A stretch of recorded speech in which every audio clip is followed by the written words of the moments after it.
ఆంధ్రప్రదేశ్ విజయవాడ బుడ్డదే ఏరు బుడమేరు బావురు మంది విజయవాడ విలవిల్లాడిపోయింది. అది సృష్టించిన వరద బురద బీభత్సం మాటలకందనిది. గత 10 రోజులుగా కురుస్తున్న భారీ వర్షాలకు నదులు, వాగులు, వంకలు, చెరువులు ఏకమయ్యాయి.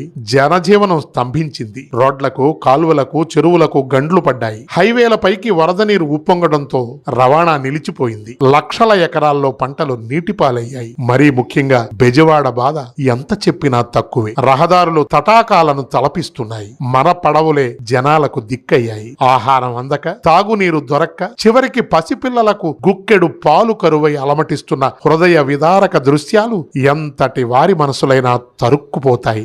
లక్షల మంది ప్రజలు ముంపులో చిక్కుకుని ఎటూ వెళ్లే దారి లేక తమను రక్షించే వారి కోసం గంటల కొద్దీ ఎదురు చూస్తున్న దయనీయ పరిస్థితి. ఇప్పటి వరకు 30 మందికి పైగా మృత్యువాత పడ్డారన్నది ప్రాథమిక లెక్క.